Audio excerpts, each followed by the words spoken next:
All right. Wilson.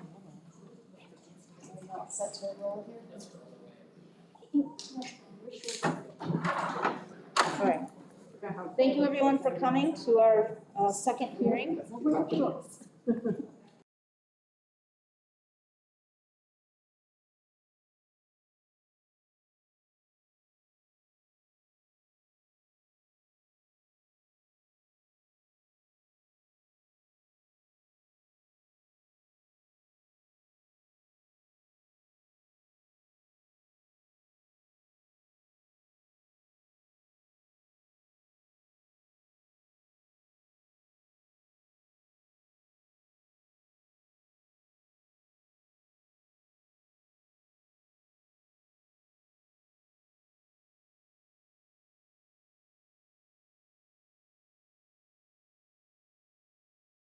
From everyone around me was to remove my mask.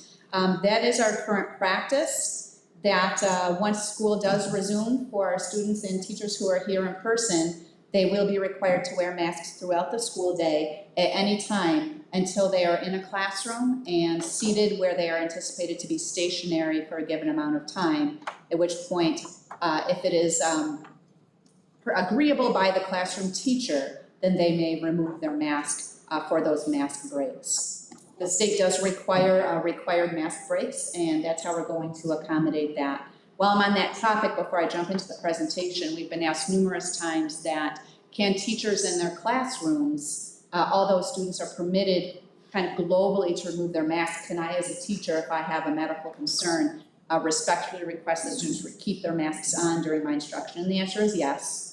The same goes for our students. Will students be required to take them off if I don't want my child to take them off, or if a child makes that personal decision not to remove their mask? The answer is also yes. Of course a child may make that decision on their own to keep their mask on.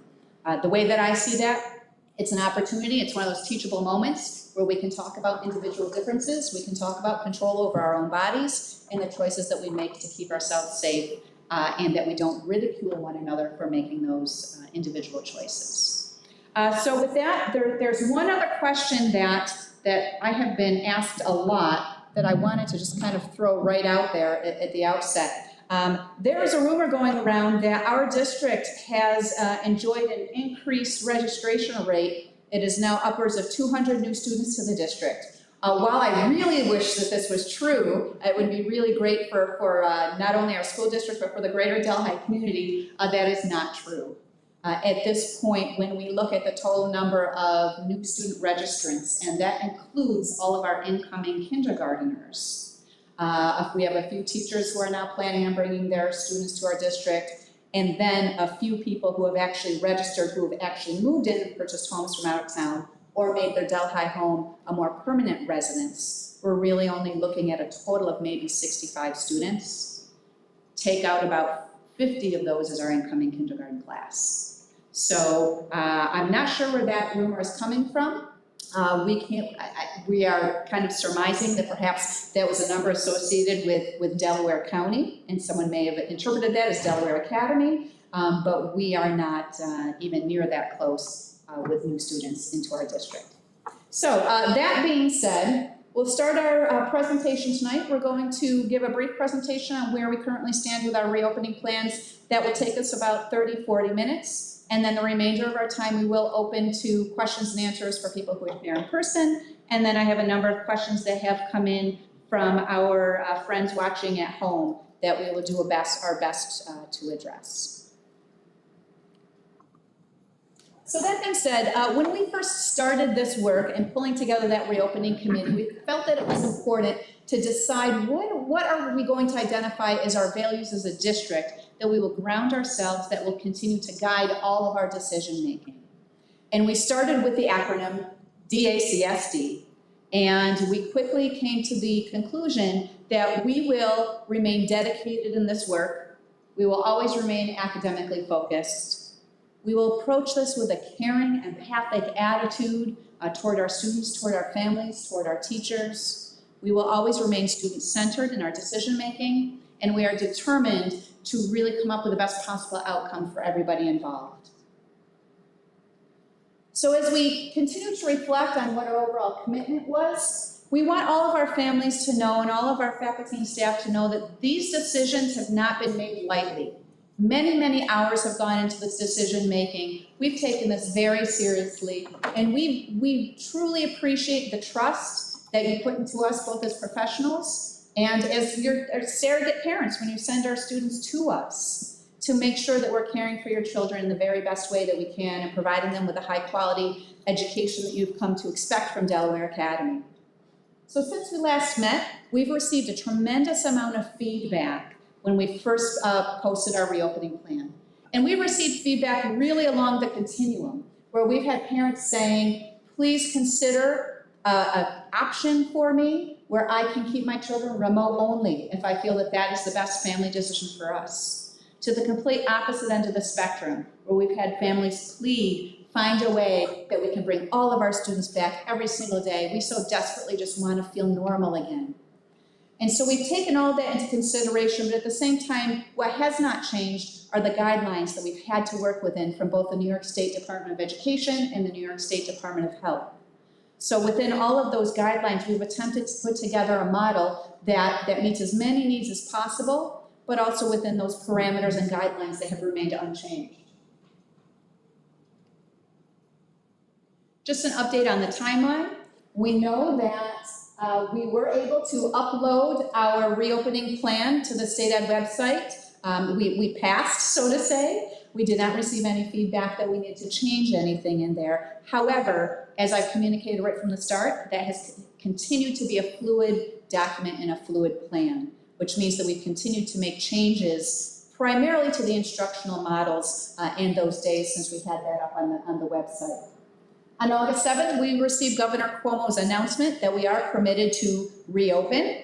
There were no parameters as to how we had to reopen, just that schools, based on a preliminary review of those plans, were permitted to move forward. Since that time, we've continued to develop our instructional models. We put out a secondary parent-guardian survey, which at this point, we are at almost a 75% response rate as of today, which is terrific. And that second survey really asks our parents, if you had to choose now, would you look at an in-person model versus a remote-only model? And we were able to take, because we really need that information, to look at the extent to which we can stretch our capacity and our staffing to accommodate people who want to be here full-time, and then how much of our resources we need to dedicate to those families who are choosing the remote-only model. So if you haven't participated in that survey yet, please take a moment and do so. I've had several parents email me and ask questions saying, Mrs. Zimmerman, I can't respond yet because I don't know this or I don't know this. And so I've tried my best to respond to every email that has rolled in to help parents complete that survey. We have held, this is the second special Board of Education meeting that we're holding to answer questions and answers. Starting last Wednesday, our administrative staff has been at the Delhi Farmers Market. Again, it's another opportunity under our tent just for walk-up questions and answers, and we'll continue to be there tomorrow and then the following Wednesday in August.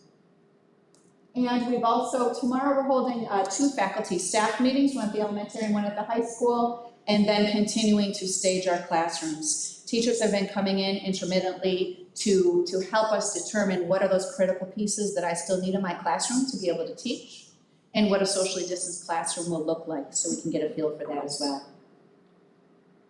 So I throw up this slide just to remind us that this has not been as simple as linear decision making. There are all of these required components that the state has required as we put together our reopening plan, that one does not come before the other necessarily. It's truly been an intermix and an interdependent design process to come up with the models that we're going to present to you tonight. What hasn't changed are those universal requirements, the requirements for social distancing in our classrooms, the requirement for a daily screening, health screening of our faculty, staff, and all of our students. We are looking for to purchase an add-on to PowerSchool, which is our current student information system, where parents can go in and log their students' health screening every morning. Faculty and staff will be doing the same. So before students even arrive to our doors, we'll be able to look into that system to see which students still will require a screening upon entry. Every student will need to be screened before they can come into school. We've also worked hard to develop plans for both in-person and remote learning. We've prioritized the development of those cohorts to be arranged by families, and that was coming out of guidance from New York State as well, so that all members of one family are attending school on the same days together. We've ensured continuity of learning within all of our models, focusing on priority standards and continued pacing of lessons, regardless of what model your child might be learning in. And we've continued to look closely on how we can continue to really differentiate our instruction and provide for all the diverse learning needs and special learning needs that our students bring to us. So in July, that first community survey that we put out, we learned a lot. And what really resonated to us based on that feedback was this plea for family choice. The state does not require that we give families a choice of model, but we heard from our community that that is something that we really would need, and that is something that as a parent I need to be able to make an informed decision. We also looked at and heard from challenges that existed both within the remote learning model that we were in last spring, but also what challenges could exist for families if we develop that hybrid model. And I know one of the questions coming to us tonight specifically says, what do I do for childcare if I need to work and I can't go back full time because my child is only in school a few days a week? And so we'll talk about that a little bit too. We talked about how we need a greater alignment instructionally, especially within that remote model. We fully realized that last spring on March 13th, we were told we cannot come back, and now we have to turn around and provide everything remotely, and we were scrambling to do so in the best way that we knew how, with really very little guidance or information. But what we've learned from that is really the need for alignment across grade levels and consistent expectations for people who are going to be remotely online. And one other piece on that last slide, the other sentiment was this desire to come back to school every day. So like I said, we're kind of getting that from all ends. So we've taken that information and some new developments that we've been able to commit to for our district we are proposing a model that does offer our families a choice, as you've experienced already, either through filling out the survey, or you may have received some phone calls from our secretaries yesterday and today who are personally reaching out to families to see kind of where do we currently stand. We've moved forward and developed that remote-only model, and we're talking about, just different models that our teachers can choose within that to provide instruction either synchronously, so meaning at the same time that a child is seeing that in the classroom, a child is also being able to see that live streamed at home, or asynchronously, meaning that perhaps a lesson is pre-recorded by a teacher and a teacher is choosing to engage in more of a flipped classroom type of model. We've also developed a hybrid model that prioritizes in-person learning to the greatest extent feasible.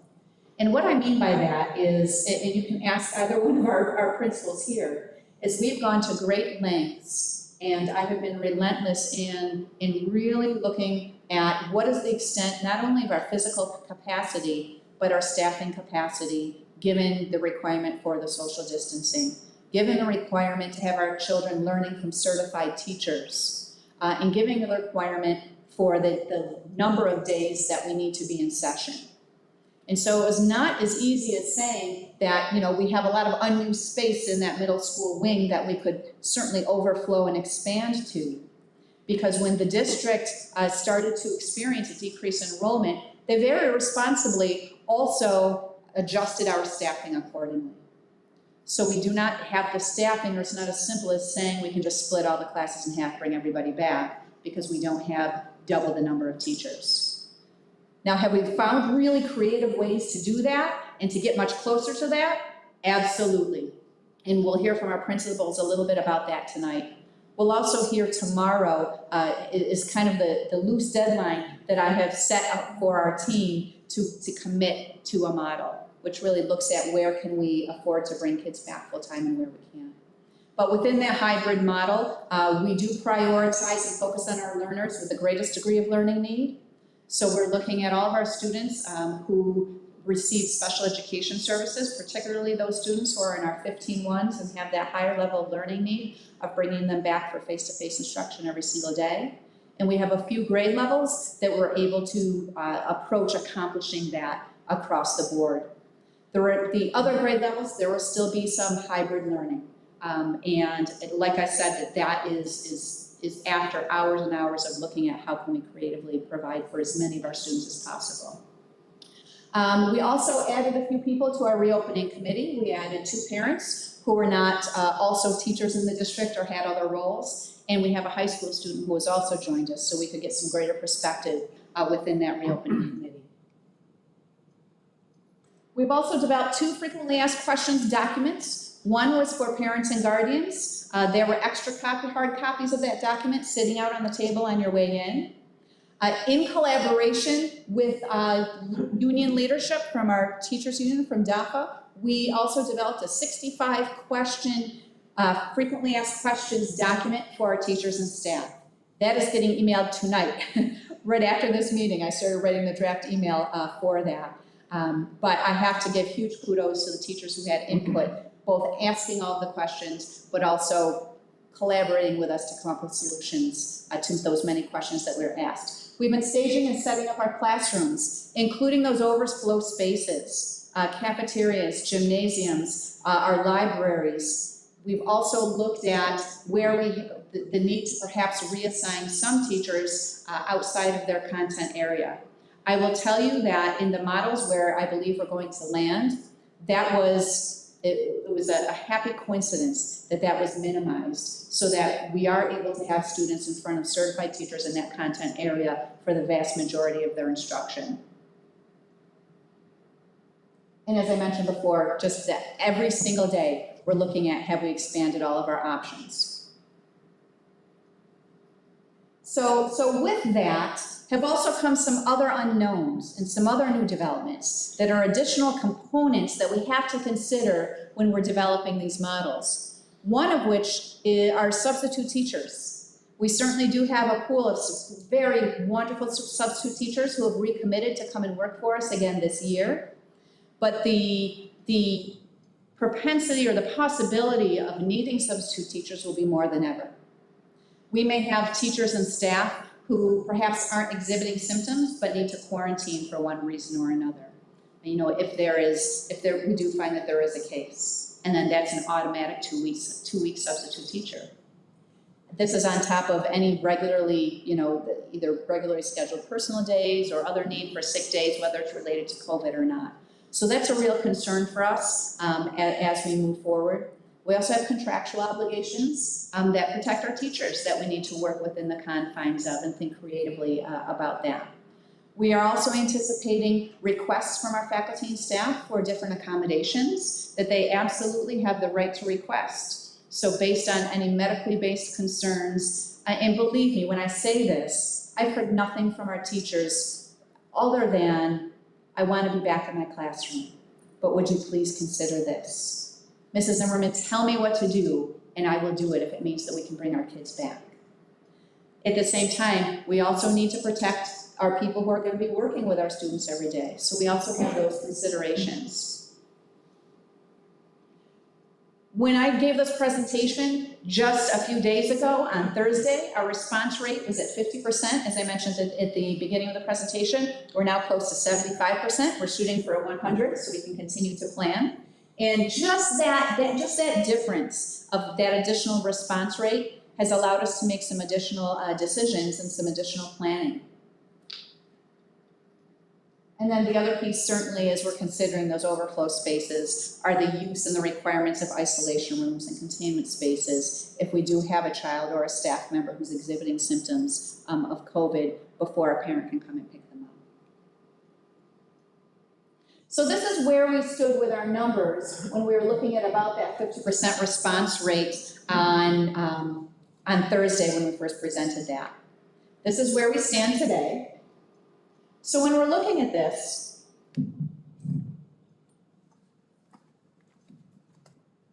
just to walk us through this a little bit, it lists the grade level, and then it lists how many students in that grade level have indicated that they are seeking in-person learning, either hybrid or all day. And it also lists the number of students who have requested to be remote only, the number of students in that grade level who have not responded to the survey yet, either by phone or computer, and then that total on the end is the total enrollment for that grade level. And then there's also percentages in each of those. So you can see that our response rate at this point, we're down to, well, as low as 4%, it appears there, and as high as about 25%. So that's progress, and we will continue to be making those phone calls as we move on. So what this does for us is it says, okay, if I have a certain number of students at this grade level who are going to be all remote, then that helps me to evaluate capacity of those students who want to be here and determine if we still need to look at hybrid or if we can possibly get closer to bringing students back every day safely who wish to be here.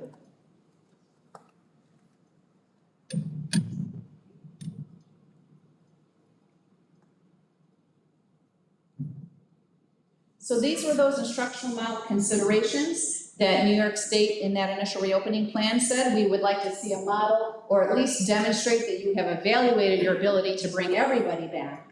You might have heard in some of our neighboring districts, which are significantly smaller than DA, that they are able to achieve that because they have significantly fewer numbers. But at the first glance, we would not have been able to support that until we really had a better sense of what parents were thinking in terms of sending their kids. This in-person hybrid model, it does address those capacity limits. It also considers the degree to which we can look at daily in-person instruction. We've developed a concept of cohorting our students, again, keeping our families together. So in those hybrid models, when we talk about the cohort, we talk about one cohort of students coming on every Monday and Tuesday, with a second cohort coming every Thursday and Friday. And then that Wednesday becomes an every other day for students. So a student may be here Monday, Tuesday, Wednesday on week 1, and then the following week only Monday, Tuesday. But they'll always be here on their first 2 days, and then that Wednesday will flip back and forth, and our principals will describe that a little bit better. And then it also had to have a plan for complete remote teaching. So in our plan, we are offering that as completely remote for those students who choose that. But if the county comes back and says that our infection rate in our area has increased to the degree that we do need to completely close, then everybody will be remote. And within that plan, there are triggers and decision points for when we may need to switch to that completely remote model. So at this point, I'm going to ask Mrs. Mabel to come up and talk to us a little bit about what we're thinking for elementary.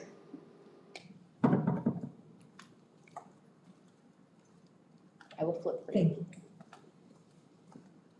I'm not as good at reading at a distance as Mrs. Zimmerman is, so please excuse my back, but I'm going to turn around and read from the slide a little bit. All students in grades K2 and special needs are being, we're looking at trying to have them attend daily. I'm still not there. I was hoping to be there by tonight, but I'm still not there yet. But we are working on it. We get closer every day. 1 teacher per grade level will serve as a remote learning specialist. We will have synchronous live streamed instruction, not only for the specials, health, art, music, and library, but we'll also have that for, during the class, but we'll also have recordings done so that you can access those later if you need to. The counselor will be seeing the kids in person. Obviously, those remote-only students will see the counselor via internet, but everybody who's in person will get a chance to see that person.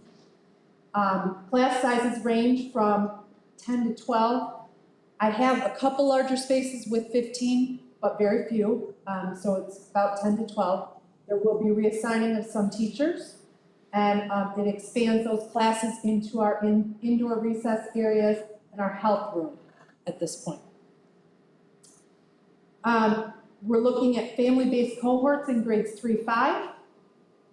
The first cohort will come on Monday, Tuesday, and every other Wednesday. The second cohort will come every other Wednesday and Thursday and Friday. On the days that they are not in school, they will be remote, and they will be learning from our remote specialist.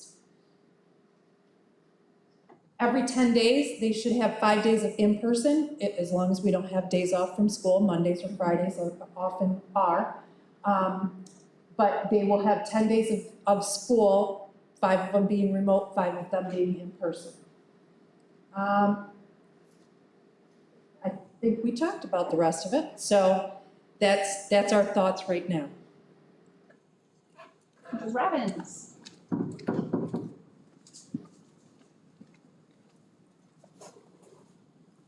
Good evening. I too have to look, but basically we're following the same model in the middle school, high school with the cohorting. And again, family cohorts, so if you have elementary and middle school or high school students, they're all going to come on those same days. But we would also do the Monday, Tuesday, or Thursday, Friday, and every other Wednesday. Our students with special needs, 15-1 students, and all of our CTE, BOCES students, are going to come every day. BOCES has told us that they're going to offer full programming, and so we have morning students and afternoon students depending on 11th or 12th grade, and so they will need to come every day. Right now, it is looking very good for the 7th grade to come every day. We have a very tiny little 7th grade. Yes, yes, I see those ones going, yes! We've got some 7th grade parents in the audience.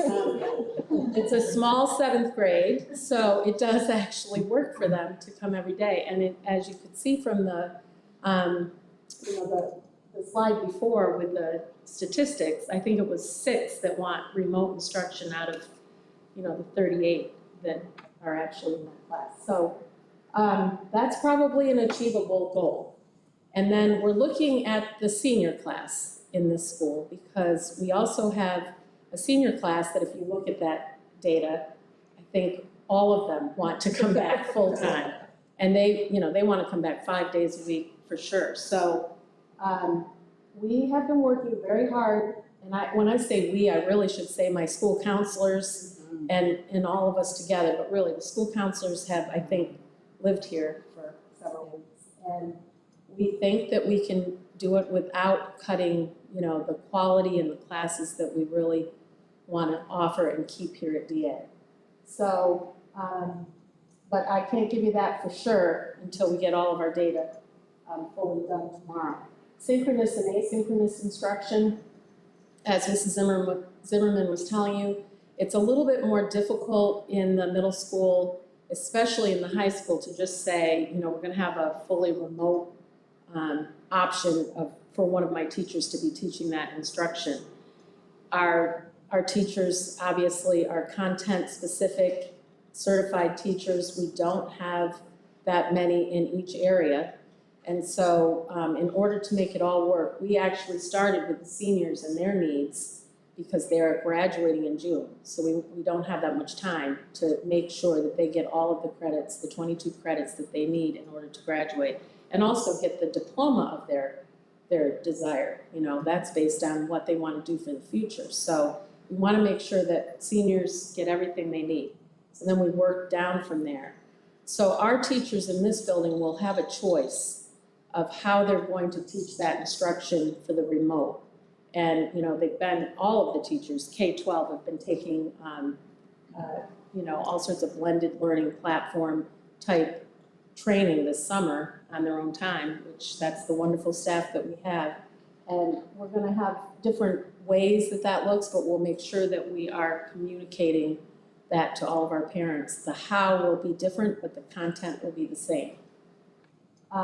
And then the consideration for the in-person and the virtual. The science labs, right now we're still under the New York State Ed requirements for regents. They haven't said a word. And so we are going forward as though the regents still exist. There's a science lab requirement for that, as Mr. Moyes knows very well. And so we have to make sure that, all of that is met. Those hours are met, and that we figure out a way, even for the remote instruction, to make sure that those labs are, happening. But we think we have, great ideas for that, and we will meet all of our state requirements. Oh, I still have. Sorry. I had your back. Okay, sorry about that. Yes, so in this school, we have looked at our large spaces. For instance, our cafeteria, we are bringing our students into the cafeteria to eat. We can do that based on our scheduling and based on the large size of the room, but we're putting desks in there and we're taking the tables out. So that will all already be set up for a classroom setting for one of our large spaces. We also are looking at, the gymnasiums are all going to have our desk, kind of set and ready to roll if we need them.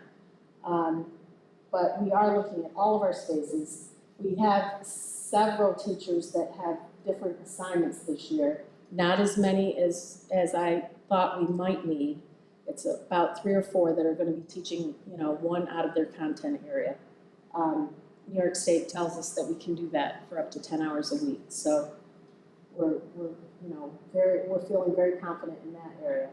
And then in all the teachers that they've already been notified, so they know who they are if they are going to be teaching out of the content area. And then we have kept all of the good things about DA as far as the academic excellence. So we have our AP courses, we have our college courses, we have our CTEP program, and we have our, students going to BOCES who need the hands-on CTE programming. So we've done all of that, and, we think we're ready to open. So I think that's my last slide. Yep, thank you.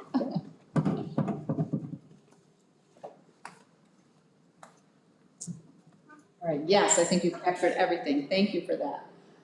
Just to give you a sense of what those stagings of classrooms look like, in a model where we traditionally may have been able to fit 24 students into a classroom, when we go in and actually space everything out, it is cutting those instructional spaces roughly in half, and this just kind of gives an idea of that. We've also talked about, the concern of what transitions will look like in our hallways, what the implications of locker use are, and we've brainstormed all different types of ideas. We've talked about eliminating locker use because we have to socially distance at lockers, and we don't have enough lockers to be able to do that.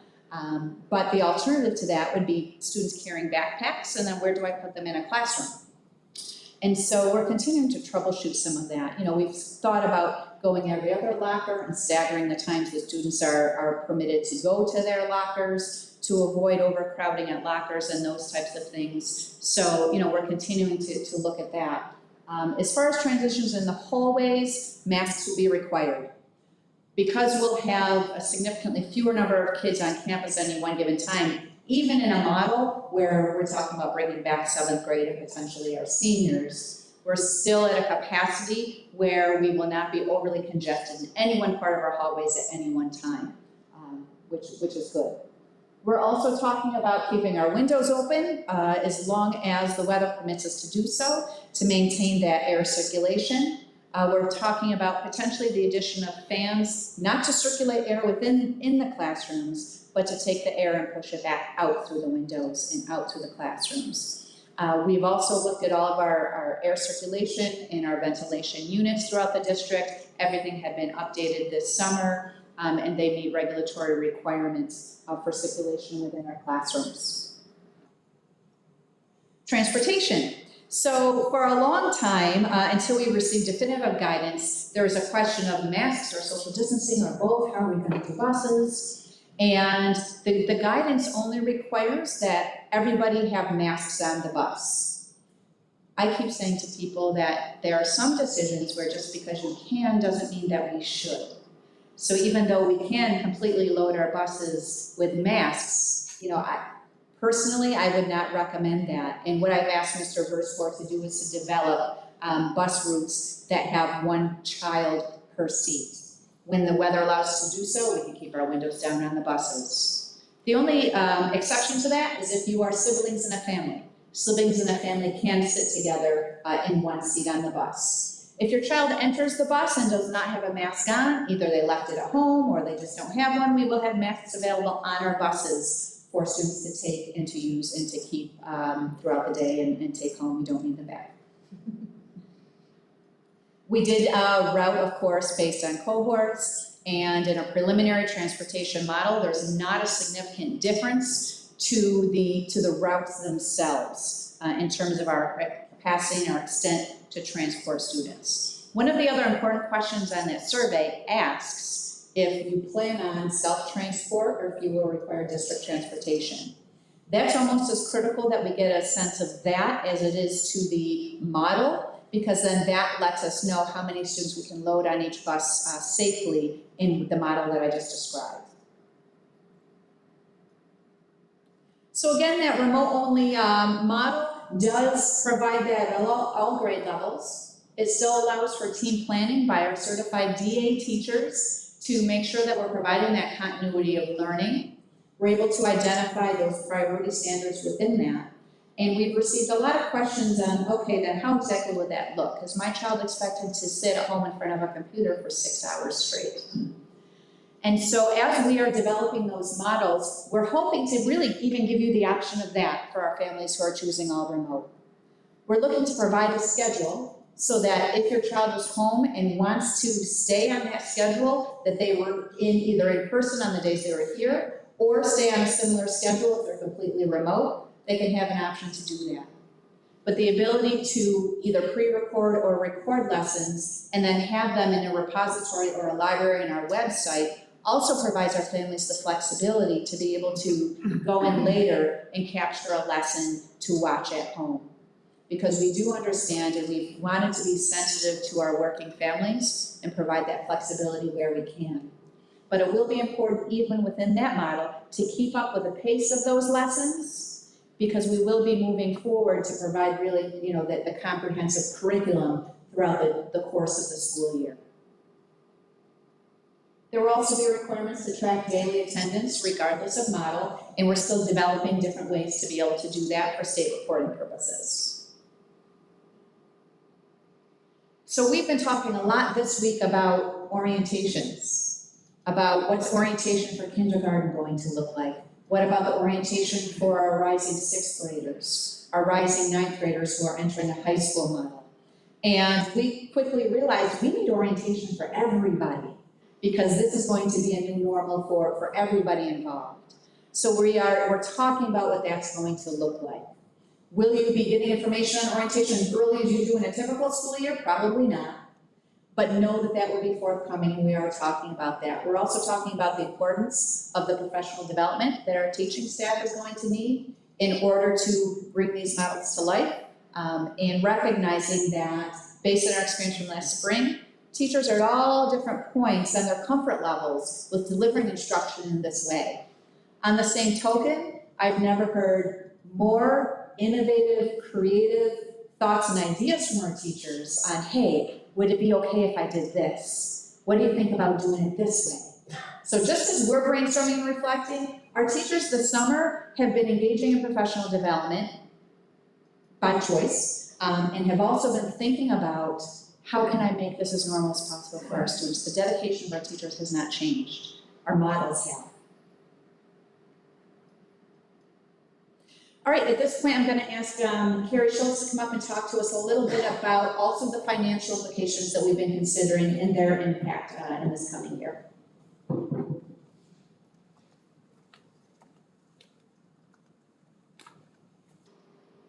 Good evening. One of the first questions I received once we started to talk about hybrid models and remote learning and things like that was, right off the bat, how does that affect our financial aid or our school state aid? Just so you're aware, our state aid is based a lot on what's called foundation aid. It makes up about $6.5 million of the $9 million total in state aid that we receive. That aid number is locked in on attendance rates from 2008, 2009, and that's not for us, it's for all districts in New York statewide. They haven't changed that formula, and I hope they don't, because those attendance numbers were much higher back then, and the state just kind of set that and just hasn't backed away from it. So when asked the question if we have students who are remote learners or who are only here 3 days a week because we're on a hybrid, it doesn't affect our state aid whatsoever. We have, in that $9 million, we have what are called categorical aids. Those categorical aids are called, it'd be like textbook money, library materials, software, hardware. The only time that's affected is if somebody decides not to do a remote or a hybrid, but rather to do a completely out of the district homeschool. And we have about 40 parents. I think last year we had about 48 students that were in that model. We can't count them. So the effect of it, it's really not going to affect state aid whatsoever. I will tell you what will affect state aid though, is the state has talked about doing a 20% cut to state aid payments.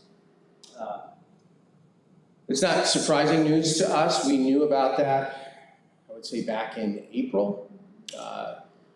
And at that point, it was all over the map. They had talked about doing 20% cuts across the board, which a 20% cut in state aid to us would be about $1.2, $1.3 million, and we would just close the door. So there's absolutely no way we could function with that kind of a cut. Instead, what they're talking about doing is doing 20% cuts based upon certain payments. We're guessing that the first payment that they'll cut is called lottery aid. That comes at the end of September. They'll probably take 20% off the top of that. And then we're looking probably at another 20% cut at a payment around December or January. We budgeted accordingly for that, so we put in our budget just in case that happens.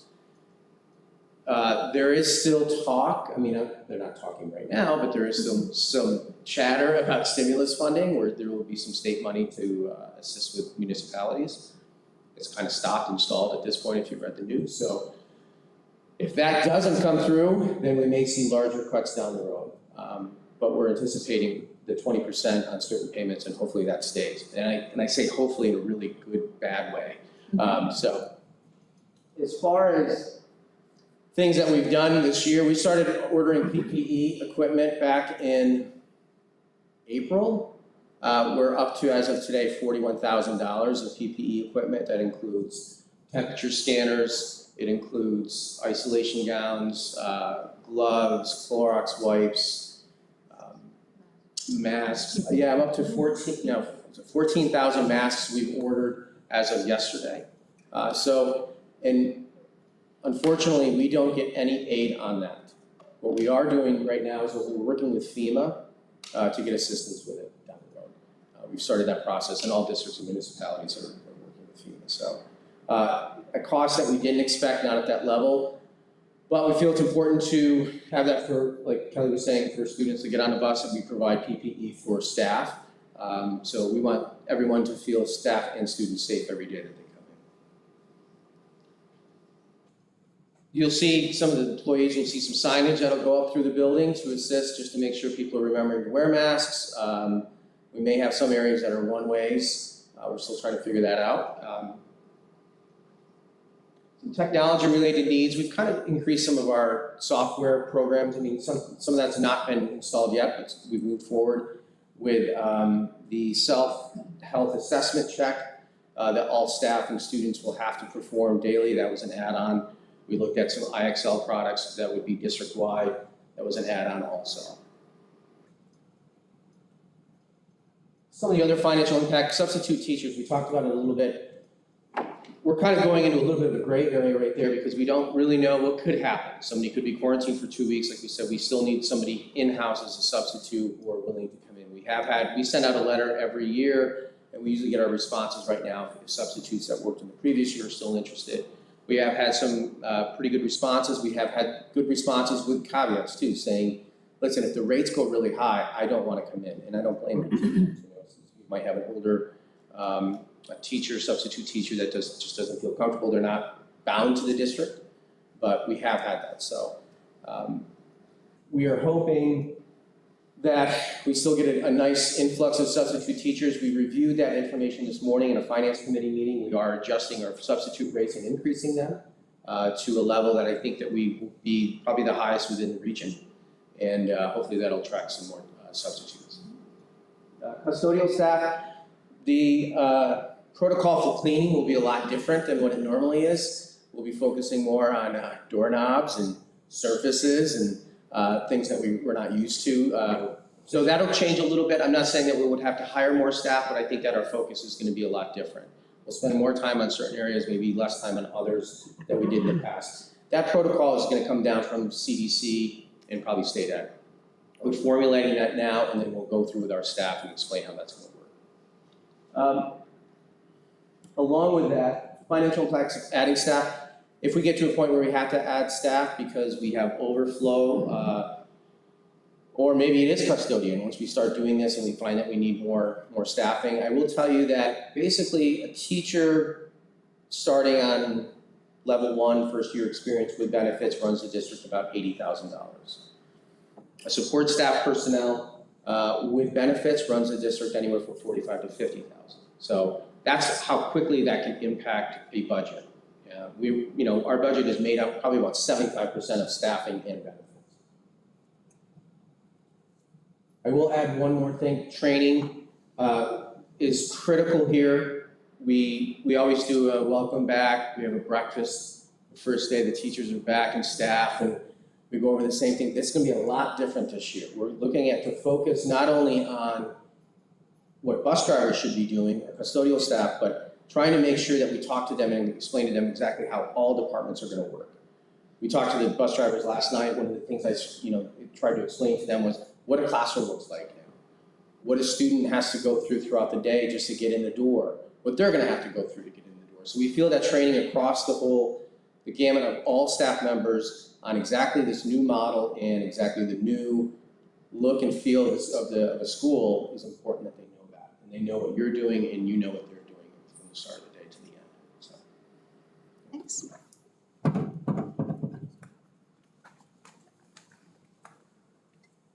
So that's one piece that we're continuing to receive regulatory guidance on and requirements from New York State. What is the extent of what needs to be covered now in training for our faculty and staff outside of what we have traditionally covered. So Carrie's absolutely right that cross-training is going to become critical, and that we're also communicating that to our families so that you have peace of mind to know that our bases are covered when you make that decision to send your students to us. So next steps. We are really at the 11th hour and beyond. It is time to finalize our plan so that we can move forward and start implementing.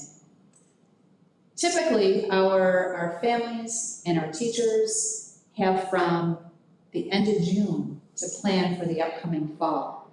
With stuff changing so rapidly, and trying to stay on top of everything and truly plan this as things are constantly changing, we're really down to the wire and we recognize that.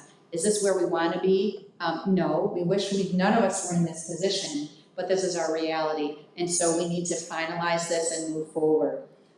We have gone to many, many efforts to gather feedback, and I hope that our community recognizes that we have done both in-person and online forums to gather feedback.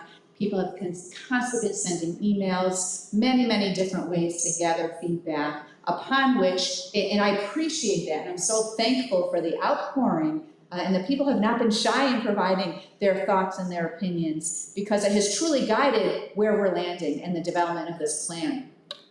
And so now we're looking to further deepen and develop what this will look like day to day in our classrooms.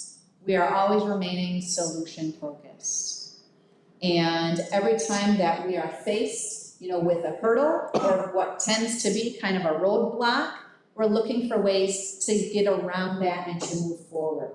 And I've been blessed truly with a team here and with a board here who has pushed us to stay solution focused and to really try to meet the needs of as many people as possibly can. I can never communicate enough. I've been working hard to provide at minimum a weekly update to our website and communication so that our community knows exactly where we stand and what we're considering, and we're continuing to keep those lines of communication open. So with that, I want to provide some time for some questions that you may have moving forward. As I said before, we're hoping to get this solidified tomorrow because this is our last public forum, and we're meeting with our faculties tomorrow as well so that we can kind of move forward. Before we jump into questions and answers, any comments, Beth, or any board members? I know that our board members will be asking questions at the same time, but there will also be opportunity for any final comments. Oh, no, did you want to say? Yeah. We can, Okay. Just go. Okay. Absolutely. Yep, no problem. All right, so does anybody here have any immediate questions, or if nobody wants to go first, I can take one from our bank. All right. Okay, yeah, please go. I don't know if I overheard the timing of, say, my son going 5 days a week and the time that he is here and the time that he leaves. Is it all day? Okay, so the question is asking about the length of the school day and the time, and is it all day if my child is in one of those groups is considering coming every day? So yes, it is all day. The length of the school day will be what it was last year. We are, however, looking to shift that maybe by 10, 20 minutes tops forward just a bit. The reason being is because we do not have the ability to have kind of those group containment areas. So in years past, our students would come in, and while our teachers were getting their classrooms ready for our students, they would come in and they would congregate, and we'd be able to provide supervision. We cannot have a congregation area now this year, so we're looking to shore that up. We are probably pushing our bus arrival times to be a little bit tighter to our actual start time in school, so that our students enter in a controlled fashion, and either if they eat breakfast with us at school, we'll have a grab-and-go breakfast ready, and then they report directly to their first period class. We are also looking at implementing a homeroom model this year, so that all students have a place to report to directly upon entering school. We're not walking around the hallways this year. We don't have the ability to socialize. We need to control the movement of our students. So does that answer your question? Okay, terrific. All right, let me get one here. It says, I apologize if you've already addressed this. That's okay. But will kids be allowed to play with each other at recess? Will they be able to interact at lunch? What will PE look like? So yes, we're still going to have recess. Of course, students will be allowed to interact with each other. That's why we're here. We're here to provide reading, writing, and math, but we're also here to provide the whole child education and the importance of socialization. Will that look like it has in the past? It can't. We will have to teach our kids how to socialize in our new normal, just like, we're doing the elbow bumps instead of shaking hands, those types of things, right? We've all adjusted, and our kids are gonna teach us some new ways too that they're bringing from home. So we will try to, of course, reinforce the importance of socialization. And of course, they will be allowed to play with each other. Will they be allowed to be super close to each other and playing a lot of those games that require a high degree of touch and chase and grabbing? No. We'll have to monitor that. We'll have to continue to be safe. But we're going to be looking for ways to encourage our kids to continue to socialize. Interaction at lunch. Lunch at the elementary model will be in the classroom at student desks. Teachers will be taking their own lunch, so aides will be bringing lunches to the classroom. Aides or LTAs or other identified staff will bring lunch to the classroom so the teacher can go and have their lunch. And students will remain. It eliminates just another set of transition for our students. But they do need to be socially distanced at lunch. That is by regulation.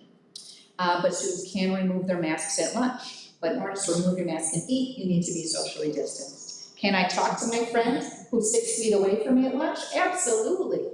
But it will not look like the typical lunch. At the middle school and at the high school, as Mrs. Robbins mentioned, we will be using our cafeteria, but we will have desks set up in those cafeteria spaces, and the desks will also be socially distanced. Same situation. You can remove your mask to eat your lunch, you can talk with your friends, but we can't be getting up and moving around. We're gonna have to control how those spaces are cleaned after lunch, including the disposal of our lunch and all those types of things.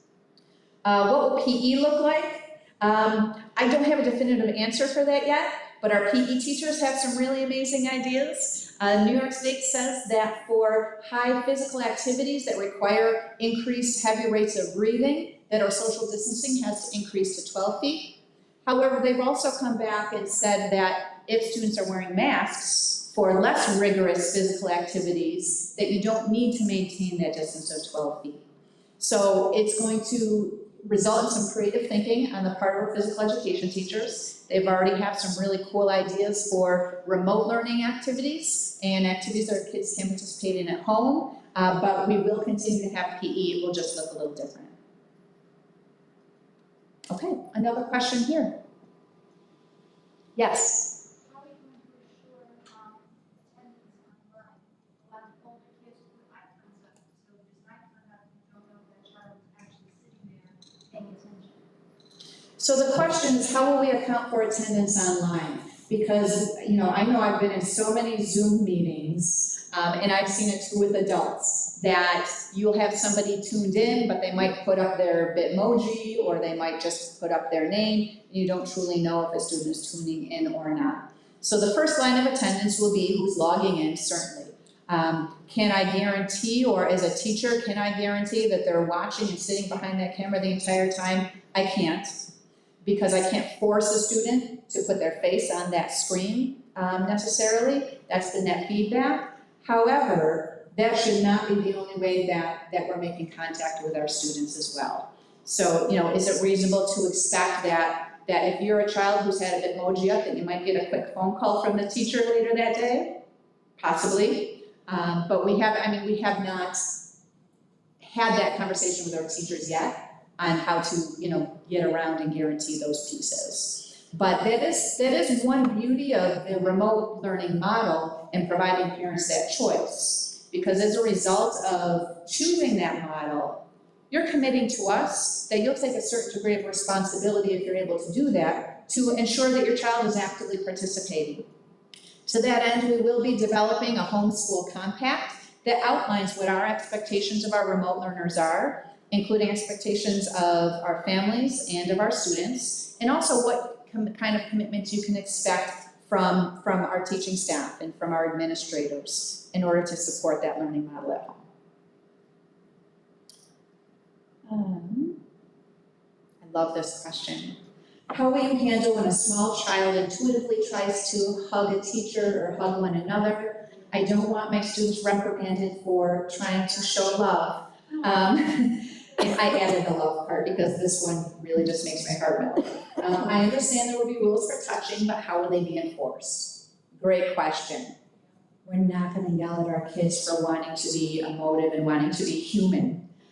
Will we use that as a teachable moment? Absolutely. Will we try to monitor to keep our students safe, to try to avoid that opportunity from happening? Absolutely.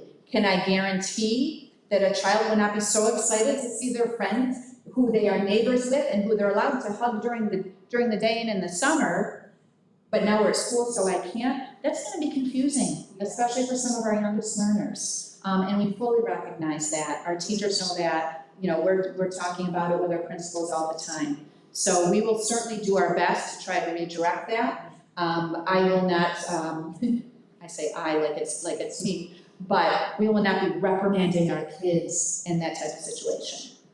Now, if I have kids on the inverse of that, who are, intentionally touching other kids because they know it's going to press buttons and, and get a rise, and they know that it's naughty, of course that we will address that from a disciplinary perspective. But I don't think that is the spirit of this particular question. And a comment, you're doing a great job. There's no right answer. I'm just trying to decide what's best for my family, and we fully recognize that. And what's best for one family is not best for another family. So we're really working hard to respect all the individual choices and really the difficulty of these choices that our families are needing to make. Okay, question here. Yeah, Ben. Question for Mrs. Mabel. Could you just give us a little bit better idea of how individual days can work with elementary kids in terms of how long we can be sitting in one room?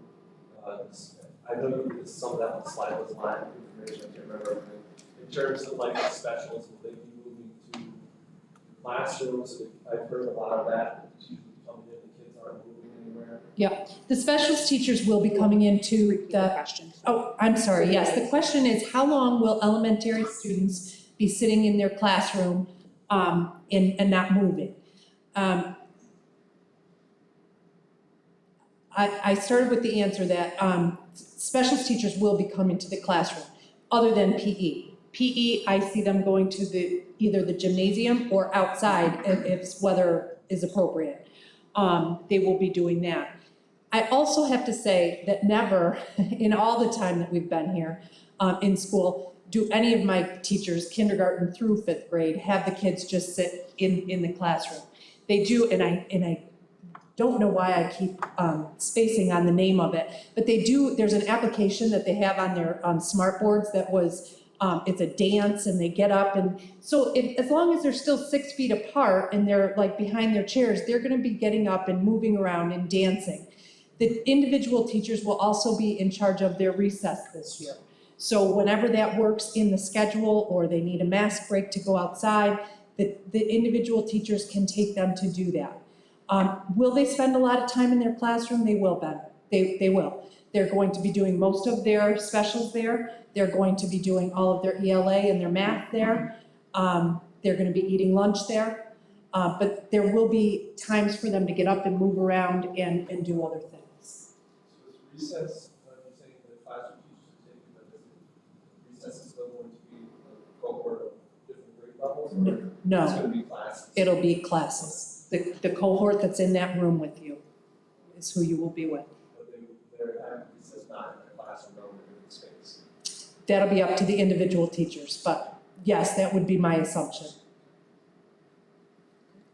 Julie, while you're up there, Yeah, oh, well, I'm up could there. you just, Sure. for those that were either listened to both or that were here both nights, could you just talk about what, if you've had any developments since last week, or there's been any changes in your thinking, or any developments that have kind of come up since then? Any developments in bringing kids Anything. in anything? Yeah. So what are anything? Changes? Well, honestly, there's been developments every day, and they change every day. We're looking at, how to expand that capacity as far as we can. I don't know how much to say at this point, but at this point, I'm pretty sure that I cannot expand to grades 2, and we were looking at 3 as well. That's kind of off the table. I am still looking at K and 1 at this point. We're looking at expanding to as many different subgroups as we can, but I'm just not there all the way yet, so I don't want to answer that.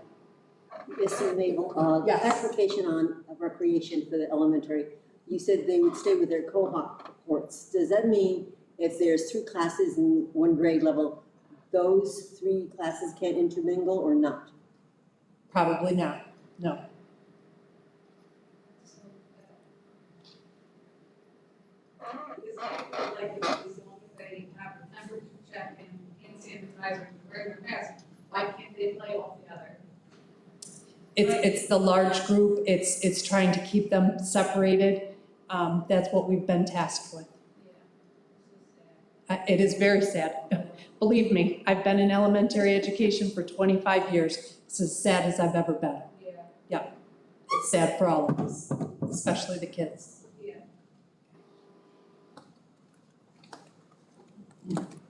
Thank you, Mrs. Mabel. The important thing to keep in mind is this is all temporary. We need to choose parameters to at least start and get us off and get us rolling. And I, all day long, will err on the side of caution. And Mrs. Mabel's absolutely right. I have tasked our administrators with developing models where we can control for movement as much as possible until we get into a situation and until we hear that our infection rates are remaining low in the county. There are so many variables that we can't control for. We can't control for people coming back. I don't know where people have been.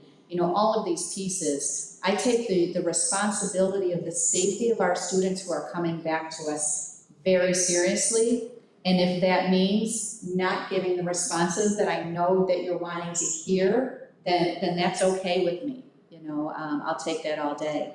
But as we reevaluate and we find that we can make those small steps and make those progressions back toward quote unquote normalcy, we'll want to do that. But we're going to do so with caution and certainly with information to make those decisions on. I also want to say that Mrs. Mabel's hesitation to Mr. Hayes' response is my fault, because as recently as today, I've been pushing, Can we really get everybody back K through 2, K through 3? Can we get everybody back, 7th grade? Yes. Can we please get our seniors who are desperate to have a senior year, who this is their last chance with their peers, but also their last chance to really have the face-to-face with those upper level courses that they're gonna need to prepare for college, right?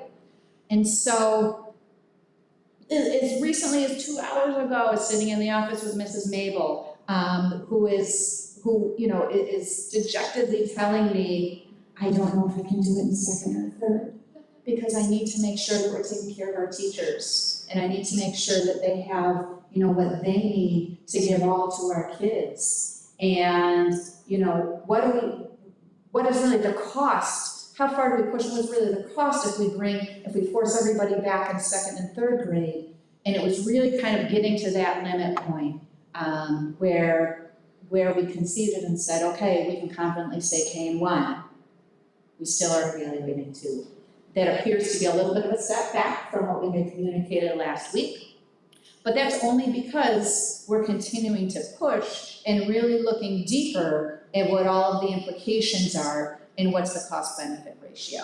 So thank you for fielding that question so beautifully, Mrs. Mabel. But I had an obligation to kind of support you in that and share why you responded the way that you did. It's not that she's trying to hide information from anybody, certainly. No, I just don't know the answers yet. All right, let me hit another one online here. If I volunteer to transport my children to and from school, but a need arises or my situation changes, will my children be allowed to ride the bus? If you want your kids here, we're gonna try to get them here. Certainly if an emergency comes up, call us. We'll look at what our load is on that bus. We'll see if there's a way that we can safely transport. We'll certainly work through those situations. What we won't be able to handle are 30 people calling on a given day within the last hour of school to say, I need this last minute change. Because what that could quickly do is overload one particular bus where we're no longer safely transporting your children. So if you know that you have a permanent alternate situation that's gonna be required through the duration of the school year, start calling your main offices right now to let us know, or call the transportation office and let them know. But those last minute pieces, Mrs. Mabel? We have at the elementary level, we have what's called a permanent bus pass. So that will come in their packet of information, so they can fill that out when they get that and send it back in to us as well. Awesome, and that's what the newbie doesn't know yet. That's okay. Is that we have a system for that in the elementary. Thank you, Mrs. Mabel. Yeah. So, in your packets that come home, you will have an opportunity to return a permanent bus pass. So that's exactly kind of that ticket for the alternative drop-off site or pickup site in the morning, and that would hold through the remainder of the year. Did I get it right? Awesome. Absolutely. All right, thank you. Are you still hoping to start school on September 9th? Absolutely, that's still our start date. We do have a staff development day for all of our teachers and staff the day before on September 8th. And we'll be communicating out also some additional optional staff development time just in that week prior to the opening of school. But yes, all students in all models will be coming on September 9th. You'll be getting information home too that will explain what that first week will look like. That first week is a shortened week. So we just have Wednesday, Thursday, and Friday. That may look a little different than the regular full week on Monday. We had a teacher who actually had a really great point and an idea suggesting that, is there any way to bring our first cohort in on Wednesday and then our second cohort in on Thursday, so that I as a teacher can see all of my kids that I'm gonna have for the year in that first week, and then perhaps have that Friday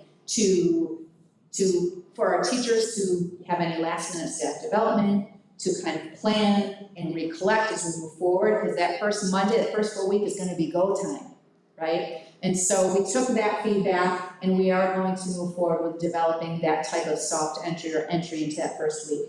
You as parents, regardless of model of your child, will be getting information on what that will look like specific to your child. Question from here. Yeah, Ben. The daily check-ins that we're doing, health check-ins in the morning, is the platform that you are considering going to be able to be accessed by our phones? It is on Power School. It's called eCollect. And if you can, I know that I can access Power School, on my iPhone. So if you have a smartphone, you should be able to go in and do that. We don't have it up and running yet, so we don't have, I have not been able to test it yet. But I would hope so, because we want to have that access available. When will supplies list be available? Don't know yet. Haven't gotten to that point of planning yet. Please know that you might not get a supply list or additional supply list until the first week that we're here, until our teachers really know what they want to do, just because we're at that last minute of planning. Anything to add on supply lists from either of our principals? Okay. When students are choosing the 100% remote learning, will they have access to textbooks, workbooks, that type of thing? Absolutely. We've been talking about, what that would look like, having parents coming and picking up the supplies that they will need before school opens. Once we know really, once we have the teachers back, and we can plan for that. So we are looking to get supplies out to our families who are completely remote. Will they have the same lessons and work as those in class? As much as feasibly possible, yes. We're really trying to mirror our curriculum and instruction regardless of model.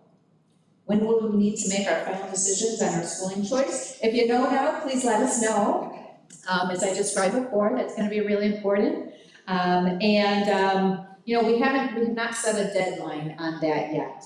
But once we commit to a specific model, then we'll be getting information out and saying, okay, families, now please let us know. Because now you have the information that you need that you may not have had up until this point.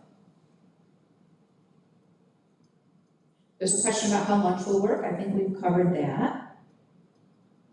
How many teachers will ask students to keep their masks on in class to maximize safety? I don't know. That will be a personal decision of our teachers. Anyone out here has, I'm just continuing to roll with our online questions. If you guys have a question here, please just throw your hand up for me. With the planned alternating remote in-school teaching, how are parents expected to continue working? If a schedule was constant week to week, it may help that situation, but most employers cannot be that flexible, nor can most families afford the loss of work, hours, salary, additional daycare costs. Will there be some type of grant or fund that would help these parents with additional daycare costs and/or wages? Sadly, no. The district, it will not have any flow-through funds coming to us from the federal or state government. We are not in a position to help offset that cost. That absolutely breaks my heart. It truly does. And this is the stuff that keeps me up at night. This is why I've been relentlessly pushing for our youngest learners to be here every day, to try to alleviate some of that. I'm a mom where I have, 4 kids in college now, and I don't need to deal with that, but I did. I did at one point in my life, and, I have younger sisters who are not in education, who are challenging me personally with the same question. And know that this is not lost on us, and this has been part of the development and our motivation, to try to provide for families in these models. I think that we've gotten pretty darn close, and I wish there was an additional way to support that. What I've been saying in personal conversations with community members is please talk to each other in the community. In my short time here, I've learned the depth of really what community means in Delhi, and the support networks that exist that I just truly no idea. This is truly a special place, and this is not just a problem that we as a board are bearing or that we as a district are bearing. We are bearing this as a community. And what I've experienced is that, when we are put up to a challenge, that we come together, but so does this greater community. And so talk to your neighbors, talk to other people, and really lean on each other for support. Because I know just from what I've heard from talking to people in the community, that there are parents out there who have the ability to support one another. I wish I had an answer for that, but I don't have the answer that you're seeking.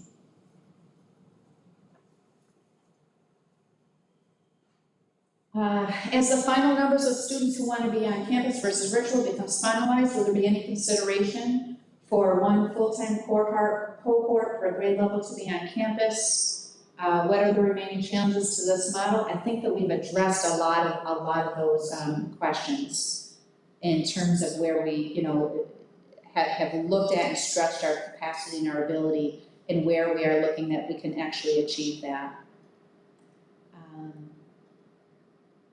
How will you involve so same type of question, how will you involve and apply creative solutions from the school community or community at large? So when we had this discussion on Thursday night, we had community members saying, I'll volunteer, right? Or we got one right here tonight. I'll volunteer, let me know how we can help. As much as I would love to say, yes, come into our buildings and help us out, we need the manpower. There are a lot of pieces in state law that prohibit us from just opening our doors like that. Whether it's New York State fingerprinting, background checks, certification requirements based on how we're using those individuals, what the limits are, to volunteers. The state in general has discouraged volunteers, period, from being in our classrooms in this current school year. So, we are also really open to other creative ideas of how our community can support us. We were kind of brainstorming some of those pieces today. Can you think of ways that we had talked about? Because I can think. Go ahead, Sam. I think one great way is those that are able to put themselves forward on the sub list, get cleared. If you've got capacity to do that, if your sports schedule allows for that, it's a great way. We would love to have an expanded sub pool. We're going to need it.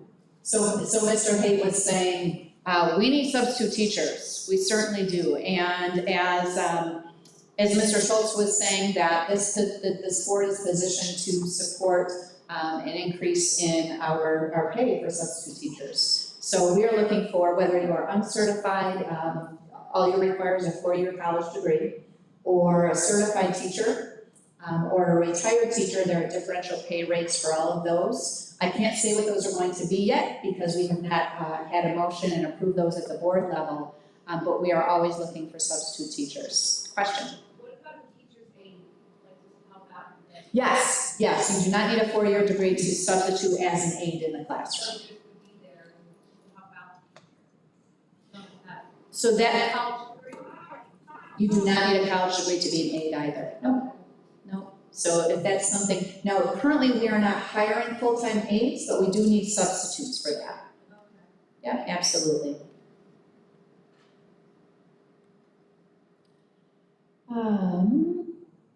Will in-person classes be zoomed in for remote learners? In most cases, they will. We do use Google Meet or Google Hangouts. We use Google platforms in this district to live stream classes where we can. In some other areas where teachers are choosing to either pre-record or have recorded lessons available, those will be in a bank on our website. Oh, yes, thank you. Now, if you start sports again and kids are going in school for 2 or 3 days a week, parents can't get their kids to school all 5 days for sports. How is that going to be handled? Are they going to be penalized for not going to practices where they can't play or can't do something? So if we get to the point where we have sports again, right now we're not permitted to have sports yet. But if we get to the point, the question is, if my child is either hybrid or even completely remote, will they be permitted, number one, permitted to participate in sports, and number two, will there be transportation available, I think is what you're asking, to get a child to and from for parents who are working. So the first answer to the question is easy. Absolutely, you will be permitted to participate in sports regardless of what model you are in. I don't have an answer to the transportation question yet. That will depend on what our afternoon transportation loads look like, what our staffing is at any given time for our bus drivers, and whether we'll be able to provide that or not.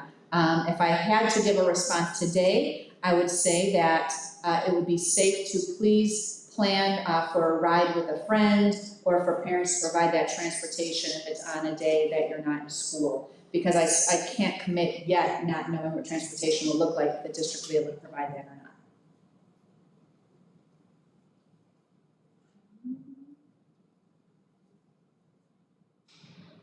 School meals. Will school meals continue to be provided at no cost when students are at school, or while students are taking classes at home? Because during COVID-19 up and through this summer, we have continued with our meal distribution. And moving forward, I know that Mr. Schultz has been in more meetings on the business official level than I have regarding the continuation of meals and what we're looking at. So I'm going to ask him to come up and take this question.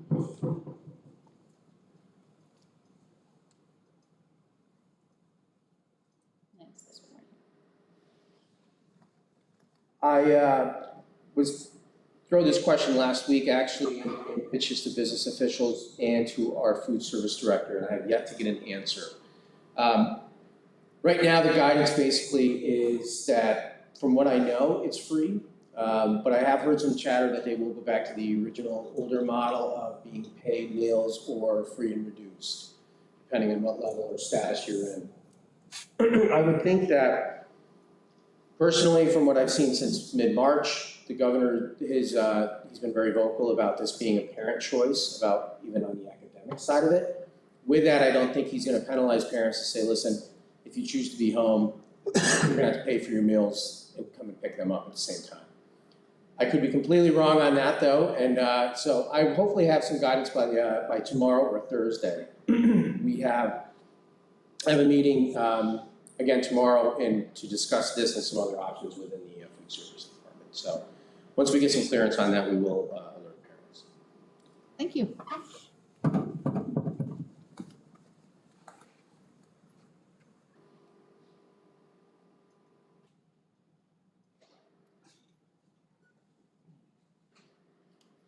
I have concerns about temperature checks being done at home rather than upon arrival at school by an authorized school official.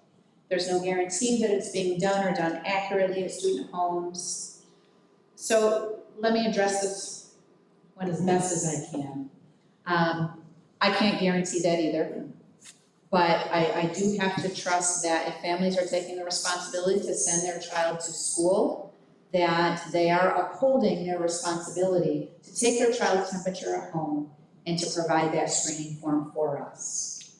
We talked about the possibility, do we have the capacity and the ability to temperature check every single child who's coming through our doors? We even, I think, ran a preliminary calculation on how much time that would take, and it was between 20 and 30 minutes to do that.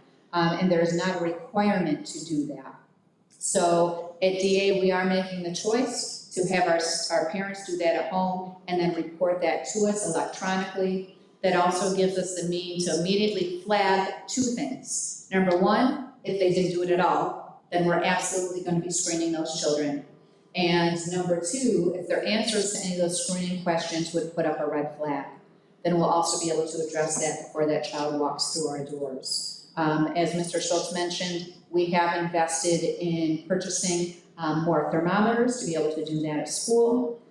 They use the term in here, an authorized school official. In order to do a temperature scan, you do not need to be a trained medical professional. We can have anybody actually do the scan. What we can't do is record the temperature and maintain medical records here at school.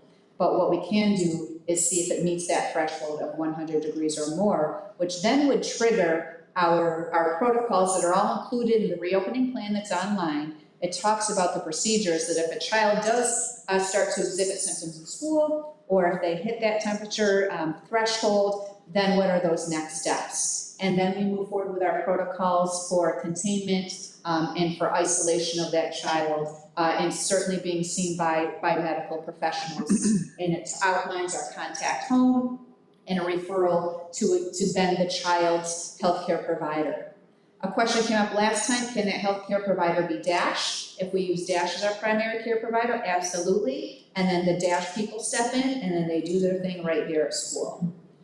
This is prompting a bunch of other questions that came up, and I'm trying to kind of hit everything in both models. Carrie? Contact tracing too is a question that came up in the last meeting.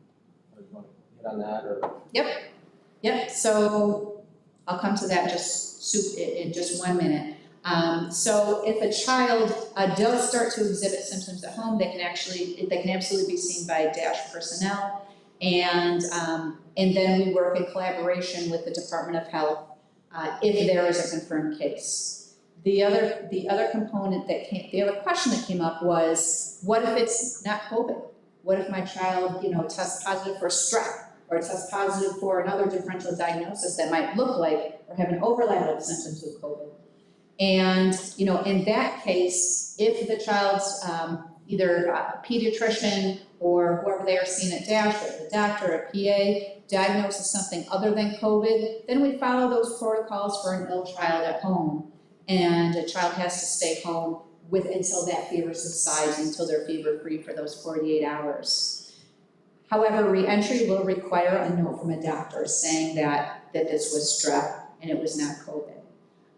Also, if we do have if we are triggering those protocols for, looking to see if there is a diagnosis of COVID and what do we do in that case, then it also triggers contact tracing, which is what Mr. Schultz was talking about. And the Department of Health conducts that.